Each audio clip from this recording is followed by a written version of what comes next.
Thank you for attending today's webinar. My name is Claudia Dukats. I am Acting Assistant Secretary, Home Support Operations Branch from the Department of Health, Disability and Ageing. I'll begin by acknowledging the traditional custodians of the land which we are virtually meeting today. I am based in Canberra on the lands of the Ngunnawal people. I acknowledge and pay respect to their continuing culture and the contribution they make to the life of this city and to this region. I also extend that acknowledgement and respect to other families with a connection to this region and to any other Aboriginal or Torres Strait Islander people who are here with us today. Today, I am joined by two members of the Home Support Operations Branch, Martin Dempsey, Director, CHSP Operations, and Nicholle Zervos, Acting Director, CHSP Service Reform. I also have my colleague Rob Day, Assistant Secretary, Harmonisation and Regulation Strategy Branch, and Christian Hesse, Acting Executive Director, Regulatory Operations Division from the Aged Care Quality and Safety Commission. Today's presentation is for Commonwealth Home Support Programme providers about the changes to the CHSP from 1 July 2025 with the introduction of new funding agreements for the next 2 years and further requirements with the new Aged Care Act now coming into effect on 1 November, as announced last week. Thank you for accommodating the change in the webinar date following last week's announcement about the commencement of the new Act being briefly deferred, for sending in your questions and for making the time to attend today. Before we start, some housekeeping matters. There is no option for attendees to turn on their video or microphone. There will be a Q&A session at the end of the webinar. We invite you to submit some additional questions, noting we have received over 150 questions before the webinar. We have incorporated into the presentation to respond to some of these questions. At the beginning of the Q&A session, we will start by addressing the most frequently asked questions that were submitted. We will then move to questions that you asked during the webinar where we have time. You can submit questions in Slido on the right-hand side of your screen, and we will attempt to respond to as many questions as possible. We will also be publishing a summary frequently asked questions document shortly after the webinar, which will respond to the questions submitted before the webinar and to any questions we don't get to today. Webinar slides are now available on our website. This session is being recorded and will be published on our website in the coming days. We will also release a provider update shortly, while you are waiting for the recording to become available. This is intended as a follow-up to the key questions we received throughout the webinar registration process. As you now may be aware, implementation of the Aged Care Act 2024 has been briefly deferred to 1 November 2025. This was announced on 4 June 2025 by Minister Butler, with letters to providers and older Australians from Minister for Aged Care and Seniors, the Honourable Sam Ray MP. Regardless, the Commonwealth Home Support Programme is continuing as a grant-funded program until it transitions to support at home no earlier than 1 July 2027. We know the most frequently asked questions are around what's changing from 1 July and what's changing when the Act commences from 1 November. We have heard your concerns and we will cover this in detail throughout the presentation. As outlined in previous webinars we've held in October last year and in March of this year, there are some changes to the program under the new 2025 to 27 funding agreement that come into effect on 1 July. The CHSP 2025 to 27 grant agreement offers are being sent to providers. To continue to be able to offer services to CHSP clients, please sign and return your grant agreement prior to 1 July. This will ensure that the Department of Health, Disability and Ageing can execute your grant agreement so funding continues over the next 2 years. These agreements are being executed by the Department upon their return. If you haven't heard from us by the 16th of June, please contact your funding arrangement manager. I'd like to reassure CHSP providers that the CHSP continues to be a grant-funded program, providing block funding to eligible providers. Payments from the department will continue to be made monthly in arrears, and a national unit price range continues to apply for each service type. Providers will continue to set their own client contributions as per existing CHSP policies. Despite the brief deferment of the Act, providers should already be preparing for some program changes in line with the requirements outlined in your new agreements. Some service types have been remapped or renamed. The CHSP 2025-27 service catalogue is available as a quick reference guide to understand the changes to CHSP services. Understanding these changes is important for your grant agreement, your performance reporting in the data exchange or DEX, and for client service referrals. Flexibility provisions will continue, as we know this is an effective way for providers to move funds to meet service demand. There are some other program and service changes which will be covered shortly. Next is client assessments. As we have always reminded providers, and as outlined in all CHSP manuals, clients should complete a MyAgeCare assessment to receive government-funded services, including CHSP.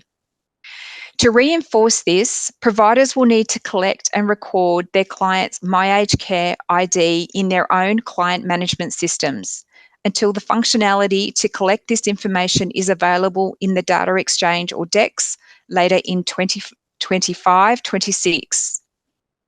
Most importantly, CHSP clients will continue to receive their services as they currently do if they are registered with MyAgeCare and assessed. Lastly, the 25-27 agreements include new reporting requirements. The Child Safety Annual Statement of Compliance is a new Commonwealth reporting requirement, which was included in the recent May CHSP provider update under CHSP reforms on the department's website.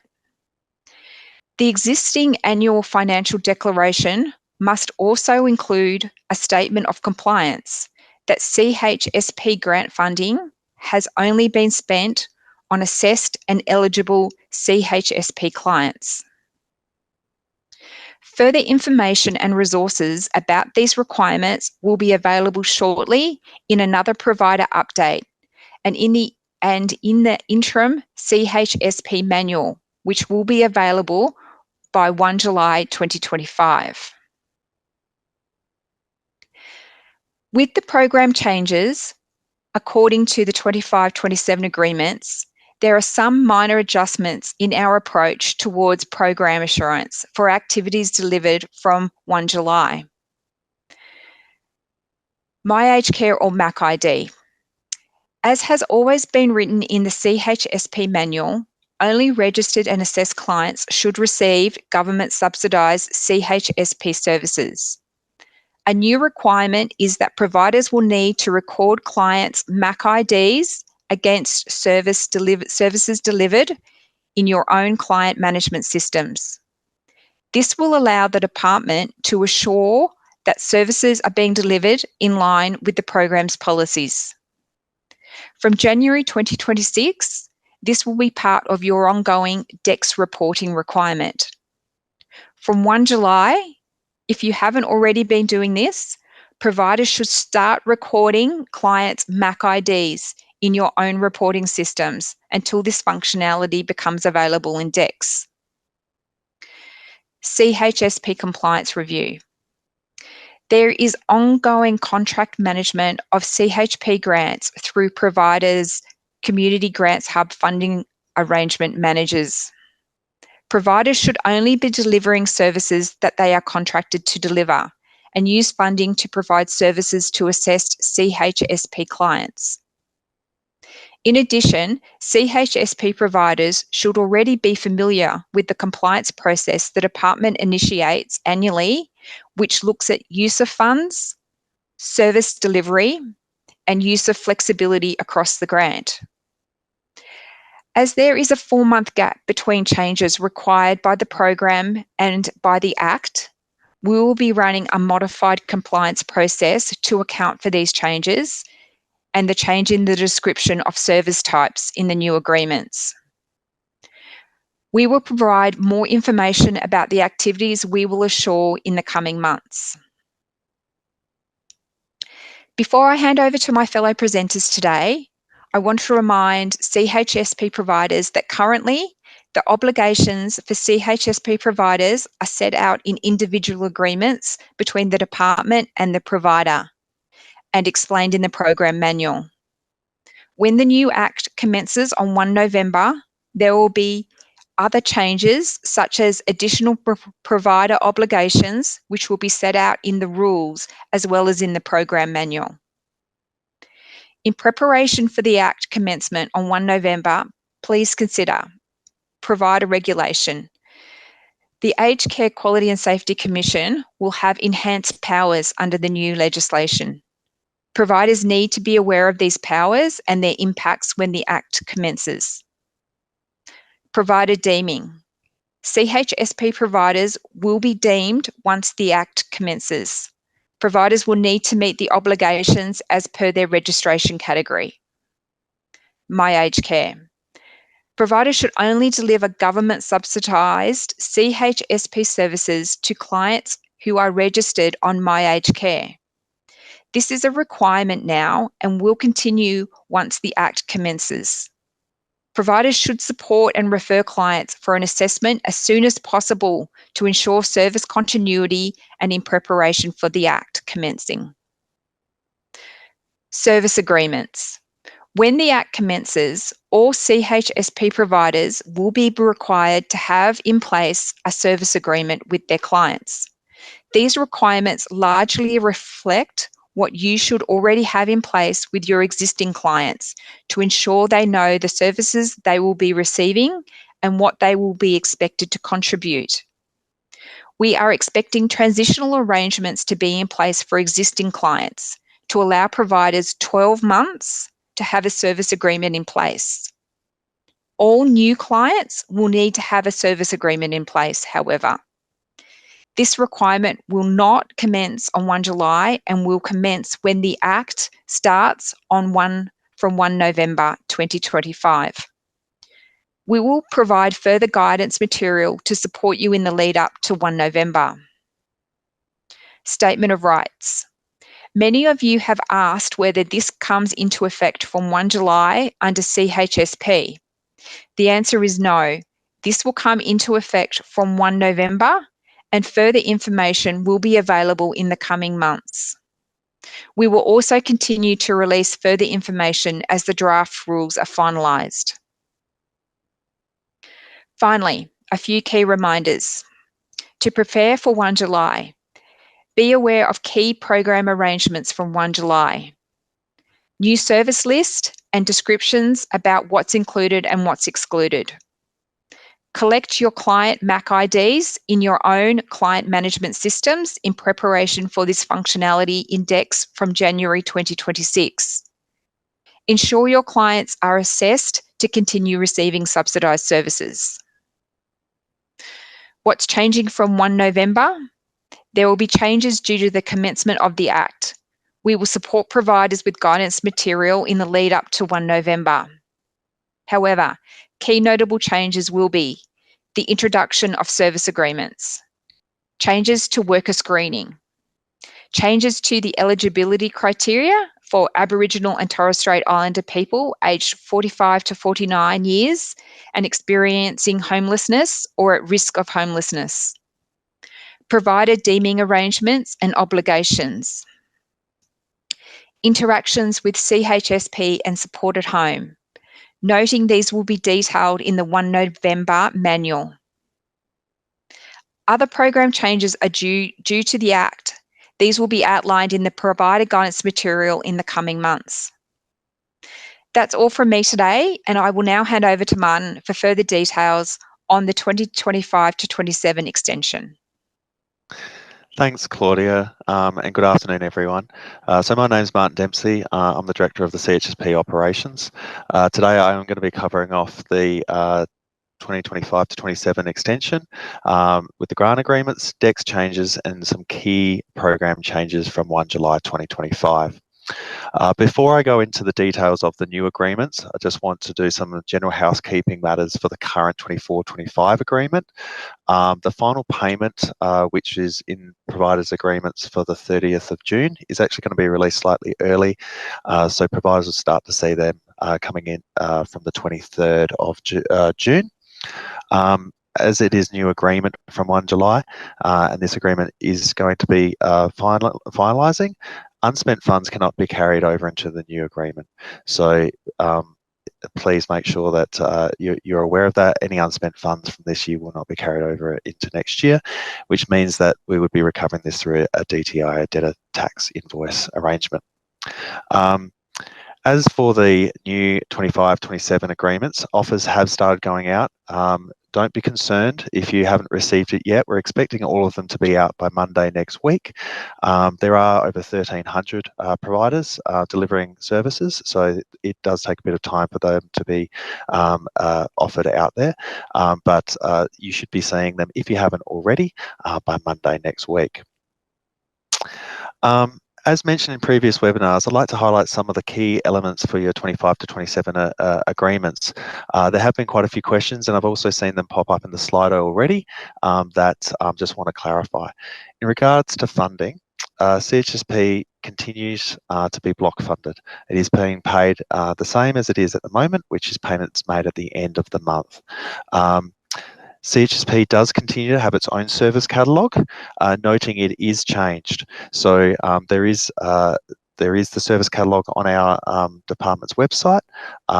This is going to be reflected also in your agreements. So the new agreements that are being issued at the moment are mapped to the new service types. There is also the national unit price range, which continues to apply for all of the service types that do have a unit price range added to it. The exception regarding the service list, which is also outlined in the service catalogue, is meals delivery and meals preparation, individual social support and group social support are funded to providers at the individual service level, which is the next level down compared to the support at home service type. This is outlined in the service catalogue. In regards to DEX, and there's been a lot of questions about DEX, so it's good to clear up some of this. DEX Stage 1, which is basically the mapping exercise, starts on 1 July.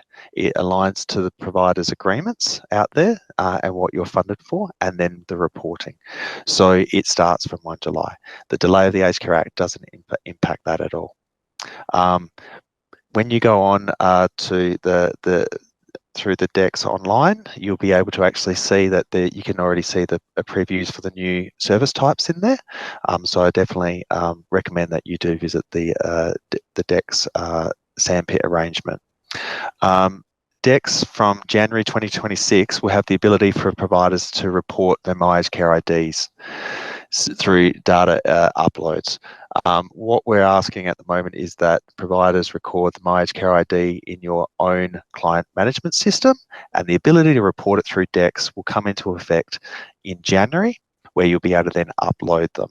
So it will be able to also be linked to the statistical linkage key, which is already there against the clients.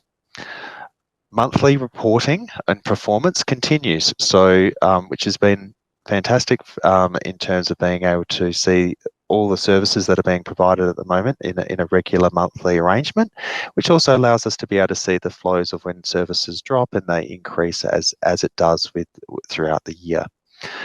So performance reporting is monthly, continuing as it is at the moment. At this time, providers should be preparing for their outlets index with new program activities and be able to report according to the new service catalogue. There's the DEX provider hotline can also assist in some queries, as long as with the toolkit that we have uploaded on our department's website. So the DEX Toolkit Stage 1 has been developed as a guide for providers. It is available at the moment. It has IT and system actions needed to be able to align. As I said, Stage 1, all it does is the mapping of the new service types. It doesn't have the My Aged Care aspect in it in terms of the reporting. Both the Stage 1 Toolkit and the Data Dictionary are available on the department's website under the CHSP reforms, and a link can be found at the end of this presentation. In cases of referrals with the delay of the Aged Care Act, referrals will continue to come from the referral process from My Aged Care as they do now. Clients' approvals and referrals for services will be on the current list of CHSP services.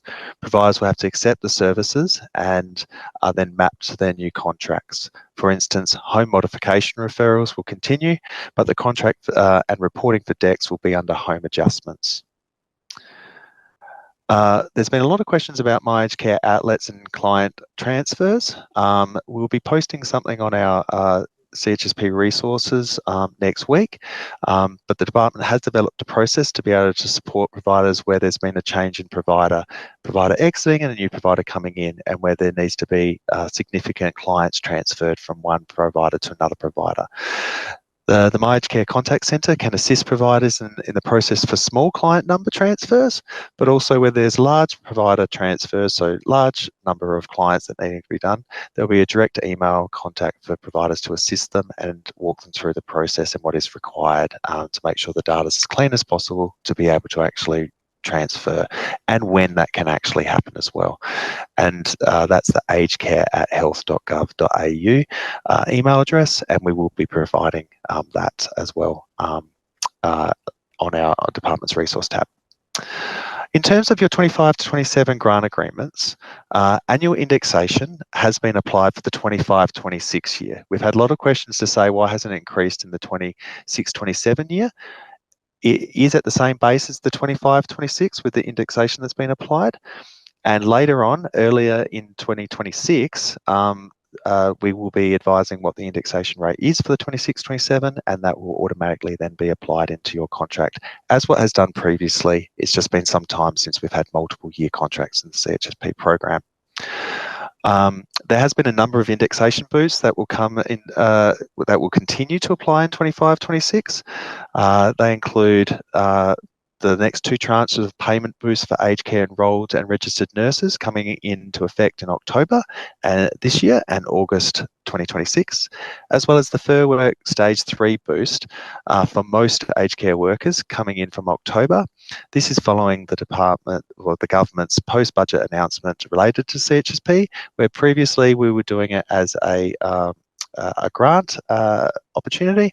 We're flowing it through an indexation boost. More information will be coming out about that shortly. In regards to the manual, so Claudia did mention about the manual. The manual is anticipated, we're anticipating to have a draft manual out. What we're able to do is that providers are really wanting to have the manual. We understand this. Due to the brief deferment of the Act, an interim CHSP 25-27 manual will be available by the end of June, covering the 4-month period. The manual will look very similar to the current one that we've got at the moment, but will cover off obviously the mapping of the new service types, as well as any of the new reporting requirements that are required.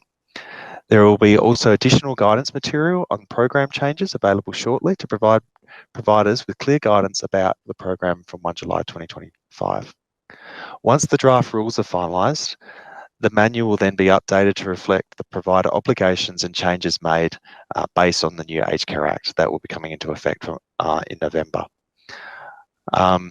Providers will be given an opportunity to provide feedback as what was the original intention mentioned in the last webinar to be able to inform that manual. The new manual covering the November 2025 through to 2027 will be available in October 2025, with the additional requirements underneath the Act, as I just mentioned. On this slide, I'm going to briefly highlight some of the program changes that will come into effect on 1 July. Most of these are already known, and affect some of the providers out there. So in regards to the modified Monash model, so MMM, we're including MMM5, which is small rural towns. Previously, we had 6 and 7 as part of providers' negotiations and establishment for the 25 to 2027 agreements. Most of this has already been incorporated, and it will be in your agreements from 1 July. That's up to 20% loading. Home adjustments, the contribution will increase from $10,000 to $15,000 to align with the Support at Home ATHM scheme. The notable difference with Support at Home is that the clients will have access to this contribution annually. So there is a slight difference there in between the Support at Home and the CHSP. Allied health clinical services, CHSP clients will still need to continue to contribute towards the cost of the services underneath the allied health clinical services from 1 July. Provider relinquishments. Any provider wishing to relinquish their CHSP funding must provide us with 5 months notice to the department. This is really in order to allow for a streamlined relinquishment process to ensure that we can find alternative service providers and ensure client continuity. The department will work towards 2 dates, which is the 30th of June and the 31st of December. More information will be provided in the manual about this. Flexibility provisions continue for most services. The additional service types needing written approval from the department to be able to use the flexibility are equipment and products, former GEAT, home adjustments, former home modification, specialist support services, sector support and development, hoarding and squalor and assistance for providers for these services. They will just need written approval if they would like to use the flexibility provisions underneath those service types. All the other ones remain the same as what we've got at the moment, which is the 50% flexibility as outlined in the existing manual. As Claudia touched briefly on earlier, the Child Safety Annual Statement of Compliance is a new Commonwealth Grant Agreement requirement. This is not intended to be onerous, rather a light touch compliance requirement for CHSP providers. The annual financial declaration, this has already been done for the last 10 years of the CHSP. What's actually happening now is that as part of that financial declaration, there's going to be a statement of compliance saying that Commonwealth funding has been spent on assessed clients who are eligible to receive those services. I think now I'm just going to be handing over to my colleague Nicholle in a second, but I just want to touch on the key takeaways. Please return your signed agreements. Obviously, look over them, review them, make sure that they're in line with what we sent out in the invitation to apply, but please return them as soon as possible. CHSP providers are continuing on a new service list from 1 July. Know your DEX reporting and compliance requirements for the service delivery. Record your client MyHKID against the services provided in your own client management systems until the functionality becomes available in DEX in January. Look at the DEX Stage 1 document and also the data dictionary regarding DEX. I'm going to now hand over to my colleague Nicholle. Nicholle. Thank you, Marty. Good afternoon, everyone. I'm Nicholle Zervos, and I am Acting Director of Policy Reform for CHSP Services. Thank you for listening in today. I'd like to provide an update on the consultation of specialised support services and sector support and development. I know you're keen to understand where we're up to with that. So specialised support service providers will continue to be funded through a separate schedule in their CHSP agreement for 1 year. SSS, or Specialised Support Services, is not included in Support at Home, as you should already be aware. Shortly, we will have to do some separate consultations with vision and dementia advisory service providers. We need to get a better understanding of what service activities they provide. That'll help us to understand their activities better and identify any areas of duplication across any existing programs. We'll continue to work with other CHSP providers to realign their services where possible to other service types under the new service list. We understand it's not as simple and straightforward, but we will do our best to work with you to finalise the mapping. More information about the consultations and the additional mapping will be shared with providers who deliver these services shortly. SSD, current sector support and development providers, in-home aged care providers, aged care peak and aged care consumer peak bodies will be invited to complete a survey later in August 2025. Information from the survey will inform development of an in-aged care sector support program. We encourage you to contribute and provide feedback when we consult on the newly developed program. It's important that you do participate in that to have your say. Assess clients. Now, the majority of CHSP clients will transition and continue to receive services that they are currently assessed for with the implementation of the new Act on 1 November. Providers do not need to do anything additional to support these clients to transition. As with the existing arrangements, if a client's care needs change significantly, we encourage providers to send a support plan review request to an aged care assessor through My Aged Care and the support portal. It's really important, please. Unassessed clients. Thank you to the providers for supporting the unregistered and unassessed clients and assisting them to apply for an assessment. We recognise this took a big effort in short time frame on top of all the additional activities that you're preparing yourselves for these reforms. So very much appreciated. Despite the brief deferment of the Act, unassessed clients will still need to be registered and assessed, preferably well before 1 November. So please keep that momentum going. When we hit 1 July, please don't stop. Please keep working with your clients to get them registered and assessed. Under the new Act, the minimum age to be eligible for aged care services will be 50 or over. This means that all CHSP clients aged between 45 and 49 must be registered and assessed before the new Act comes into effect on 1 November in order to continue receiving services without disruption. Grandfathered clients. There's been some confusion with CHSP grandfathered clients and if they need to have an assessment. Absolutely they do.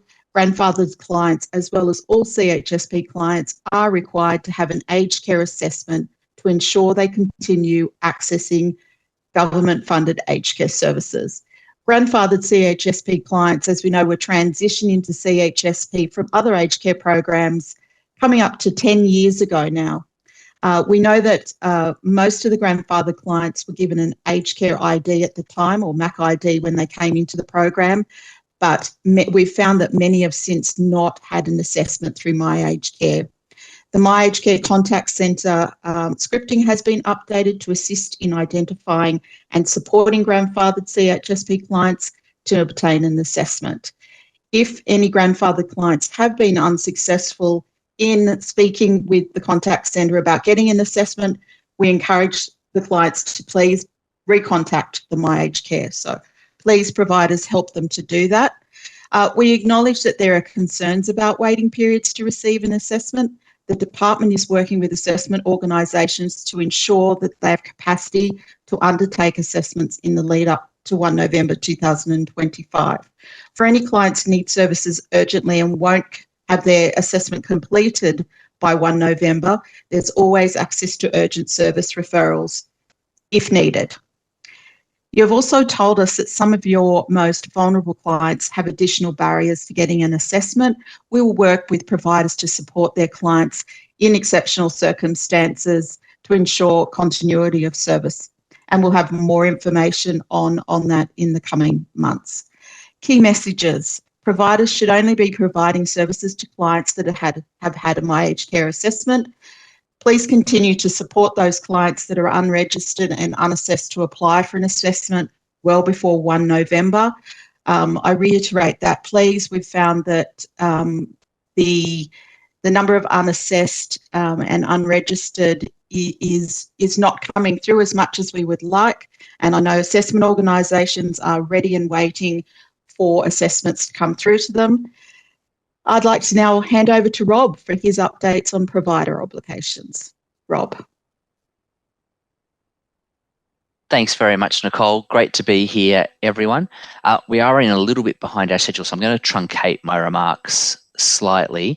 And Emma, if you wouldn't mind skipping me forward into slide 24, please. What I'll do is I'll focus quickly on some of the pre-submitted questions that people have sent through, and then highlight some resources that we've got available to help CHSP providers understand the change that will come with the new Act on the 1st of November and being registered providers under the Act for the first time.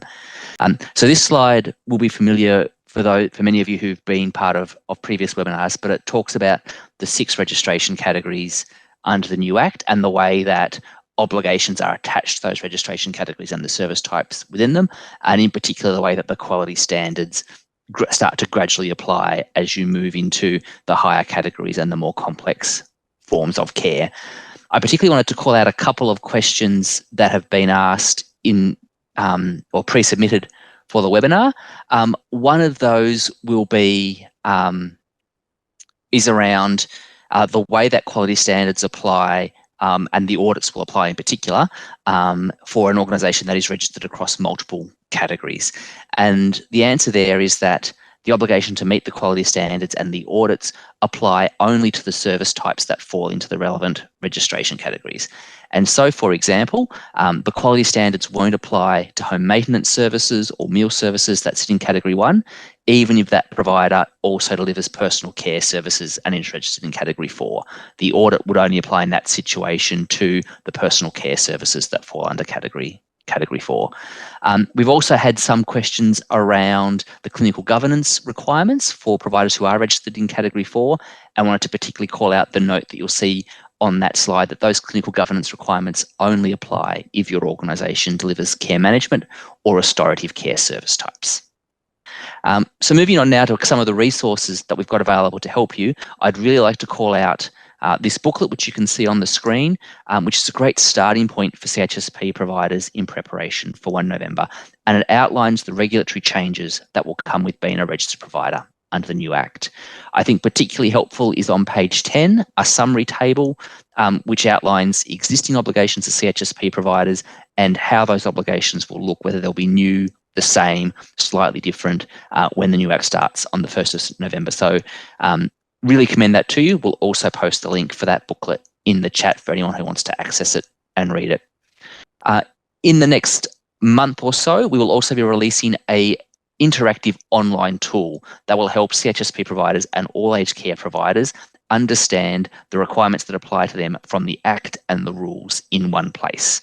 You'll be able to jump on to navigate the Finder using filters and search criteria to produce a list of all the obligations that are relevant to your individual organisation and download that output for later use. You'll also be able to use the tool if you're thinking about changing your service delivery and you want to have a think about how would that change your obligations. And this tool will also have built into it pop-up links that will reference you to the Act and the rules if you want to have a look at the information from the original source. And look, finally from me, a quick update on deeming, which is the process of translating all current aged care providers and CHSP providers to the status of registered provider when the new Act starts. I know we've been talking about that as something that would happen on the 1st of July, but that's connected to the commencement of the new Act. And so that deeming process will now happen on the 1st of November. The provider registration preview, which we used to inform the deeming process, did close on the 1st of June. And I really want to thank you all for the great participation. We had a high rate of engagement in the preview, and we appreciated the time that you took during a busy period generally to review the information about your deemed status, your proposed registration status. Even though the preview period has closed, it's really important that between now and 1 November, all aged care providers stay in touch with us about any changes to your organisation that might occur so that we can when we do that deeming on the 1st of November, do that as accurately as possible. For those of you who already have access to GPMS, that'll be those of you that also offer home care packages or residential aged care, you can use GPMS and the manage your information tile on GPMS to update your details. New users, your GPMS access is coming. That will probably be first available on the 1st of November, but between now and then, we'll be sending information to the organisation administrator who's been nominated in your organisation about how to get access to GPMS, what it means to set that GPMS account up. And once again, really important, if between now and hearing from us there's a change in your organisation administrator, really important that you reach out and share that with us.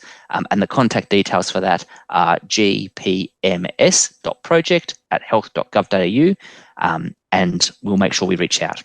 And finally, a quick couple of links on this page to a range of resources that we've got available about the new regulatory model, and also our resources index. And there you can see links to things like all our videos about the new reg model if you want to catch up on content we've shared in previous webinars.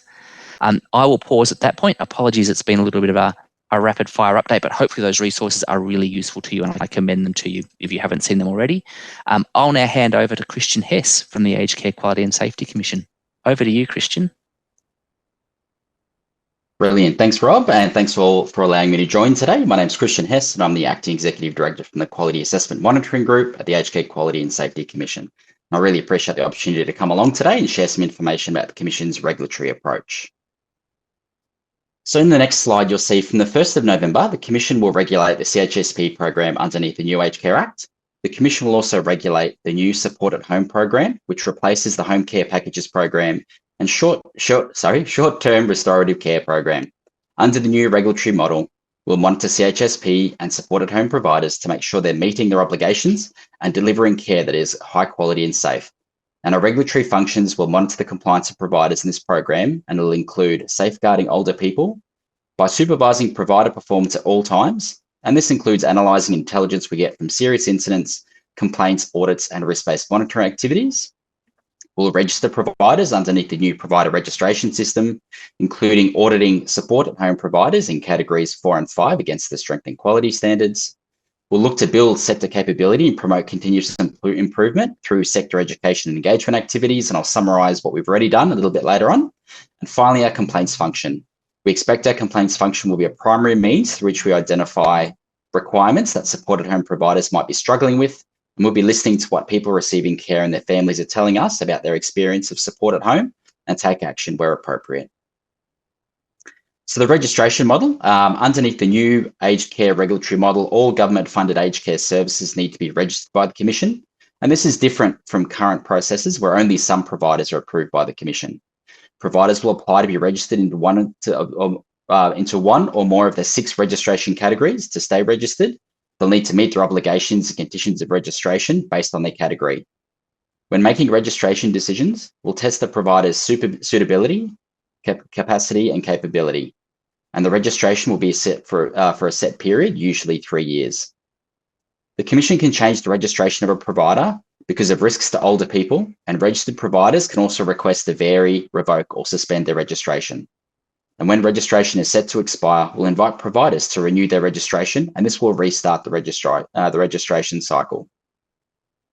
All current providers will be deemed as registered providers from the start of the new Act on the 1st of November. Rob's spoken a little bit about that process a few moments ago.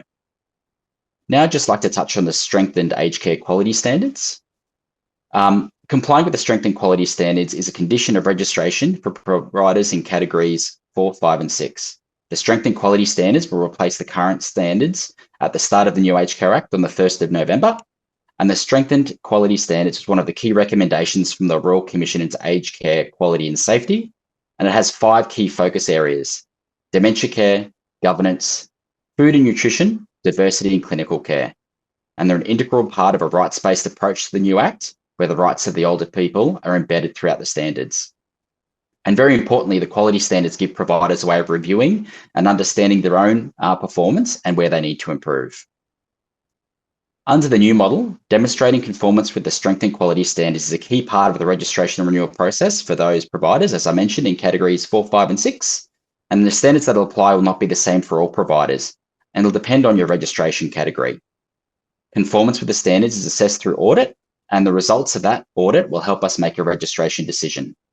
Under the new system, audits against the quality standards will only be carried out as part of the registration process, and this will take place in one of three moments or circumstances. If an organisation or a person is applying to be registered in categories 4, 5 or 6 for the first time, that's a registration audit. A registered provider is applying to renew their registration in categories 4, 5 and 6, we call that a renewal audit. And if a registered provider is applying to vary their registration to add categories 4, 5 or 6 for the first time to the registration, that's a variation audit. And audits are predictive, so they help us to understand if the provider can meet the relevant quality standards before being granted registration. In terms of the audit process itself, on the screen you can see a bit of a sample of what that might look like for a provider. The key themes or stages, there's 3 key stages. Stage 1 is audit initiation, and that occurs when the audit program and activities will be communicated to the provider. So you'll have a single point of contact throughout the audit process from start to finish. We'll arrange meetings for the provider and the board and senior managers, and information about the provider level systems and processes will be requested. So we request that information once, and we utilize it at all subsequent audits. So we're not asking you for the same thing again and again and again. Stage 2 is the audit delivery, and it's really broken into 2 parts. It's that provider level evidence collection, and the second part is the audit activities to validate the provider systems and processes.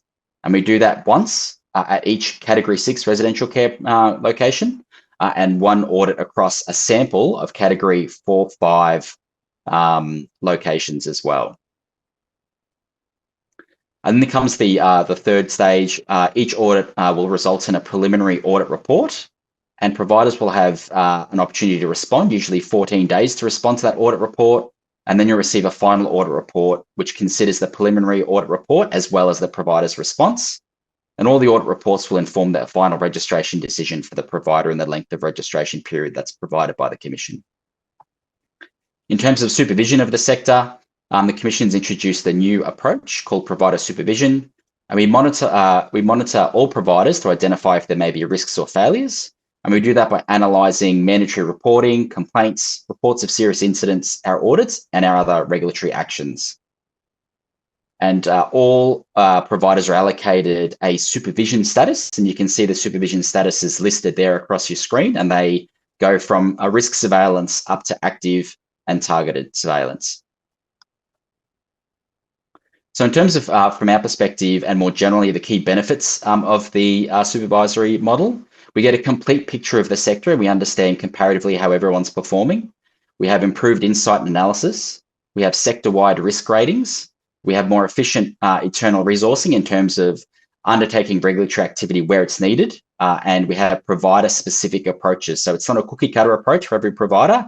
It's based on the specific circumstances of that particular provider, the challenges that they may have in the sector, and what the issues that we've identified. So really importantly, in terms of how you can prepare from the 1st of November, and that's one of the key questions that we've been asked, there's a whole bunch of information that's available on both the Commission's and the Department's website. I've got some listed here as specific examples, and if I might just skip to the next screen, the next slide as well. We have a sector readiness plan, which we've recently released. This has a list of all of the guidance material that we've produced to date that you can click on a link and go to straight away, as well as a plan of what we're expecting to release between now to 1 November and then past that date as well. That particular sector readiness plan will be continually updated, so please bookmark it and check it back regularly to see what new things that we've added to that particular plan.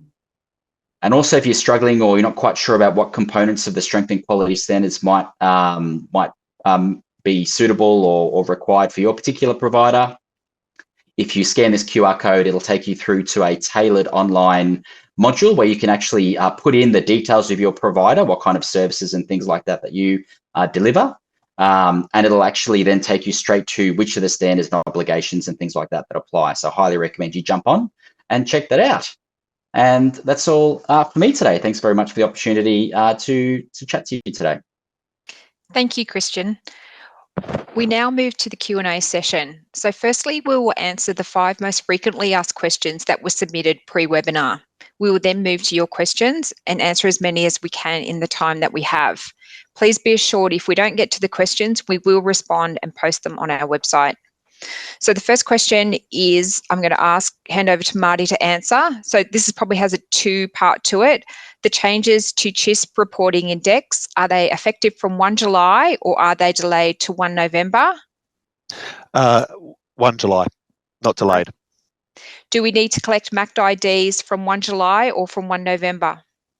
Collect MAC IDs from 1 July on own client management system, reporting through DEX from January.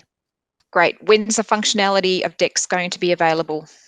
There's two aspects already that are out there. Everything to do with stage 1 is the mapping, which is it needs to be in place by 1 July to be able to report against the service agreements. The second one is to do with the My Aged Care new field in terms of that reporting. That will be that'll be available for providers to be able to do a sandpit trial area from October this year, prior to it needing to be reported from January. The third stage, because it did come up in one of the questions, just to answer that, third stage is about the things like distance of trips and those type of things. That's from that'll be available in terms of the sandpit from January to June, starting to be reporting from July 2026. 3 stages. Thank you. Nicholle, why must CHSP clients be assessed for eligibility from 1 July when the new Act doesn't start until November? Thanks, Claudia.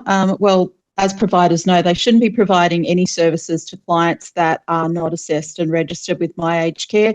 That's an obligation under their current agreement, and that won't change once 1 November comes into play. We've heard from you that there are issues with getting assessments.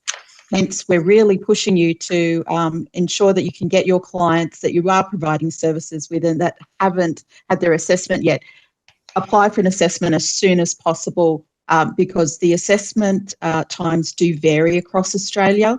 They're not all consistent, so it's really important that they get in as soon as possible. Thanks, Nicholle. Christian, this one's for you. Is the statement of rights starting from 1 July and do they need to be signed by clients like the Charter of Aged Care Rights? Thanks, Claudia. Great question. When the new Aged Care Act commences from 1 November, CHSP providers will be required to provide and assist their clients to understand information about their rights, including the statement of rights. However, there's no requirement to have these signed. You can get further information from our Commission's website as well. Thank you. Thanks. Rob, how will dual provider registration applications occur if the provider wants to offer support at home as well as CHSP? Thanks, Claudia. If you're an organisation that's already offering home care packages and CHSP, the deeming process will do that for you. It'll create a single registration for your organisation that covers both programs and the services that go with each of those. If you're only doing CHSP now and you want to expand, after the 1st of November, you'll be able to apply to the Quality and Safety Commission to vary your registration to add the relevant registration categories that will let you be a support at home provider. And you'll then also need to go through the process of setting up your outlets, your My Aged Care system, your GPMS system so that you can accept referrals as a support at home provider.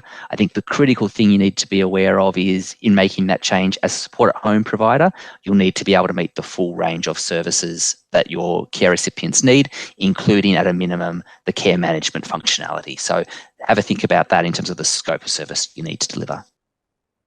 Thanks, Rob. Nicholle, this one's for you, taking off the screen.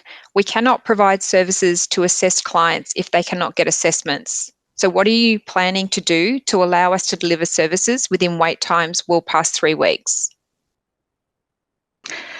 Again, all I could say is maybe this deferral has been a little bit of a blessing with the Act starting a bit later. We just implore you to help your clients apply for their assessments. While they're waiting for their assessment, there's no reason why they can't continue these the services, because we understand they are still needing to wait for that. But it really is important that they have applied for an assessment and are in that process. Thanks, Nicholle. Marty, why is there no extra funding for CHSP when there is significant increased compliance and administrative and reporting work to be done? So we have indexed by 2.3% the current agreements, and also we're trying to work with providers to understand the costs of service delivery. That's an ongoing conversation that we will continue to do over the 25-26 year. Thank you.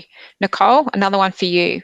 What will happen to grandfathered clients who are still waiting for their assessment from 1 July? Will they be able to receive funded services? Can we report them on DEX?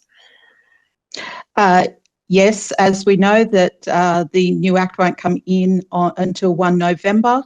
So again, you really need to be encouraging your grandfathered clients to apply for an assessment to ensure that they can continue to receive their services once 1 November ticks over.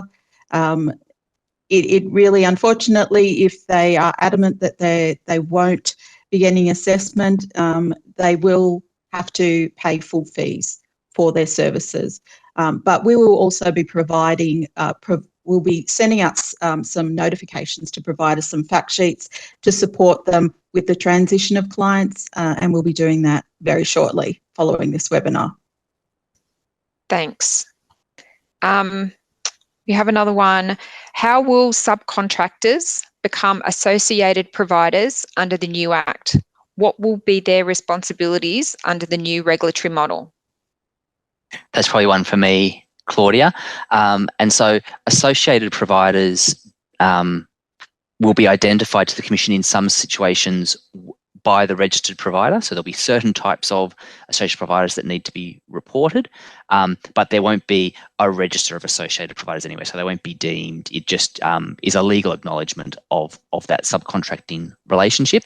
I think the most important thing that you need to understand is as a registered provider, you are responsible for the quality of care that is delivered, even if you use an associated provider to deliver that, and the workers of that associated provider are considered to be your workers for the purposes of the Aged Care Act. So as the registered provider, you're accountable, and you then need to use your contracting arrangements with that associated provider to make sure that they're doing the job in the appropriate way and that you've got the visibility of how they're doing their work to be confident that your obligations are being met. Thank you. I think the last one to Marty, and then we'll do a wrap up. Do we still need to report against the 17 program activities indexed from 1 July or from 1 November? So the 17 service types would be mapped to the new service list. If you've got those services in your agreement, you'll be able to report it underneath them from 1 July, not from 1 November. It starts from 1 July. Thanks, Marty.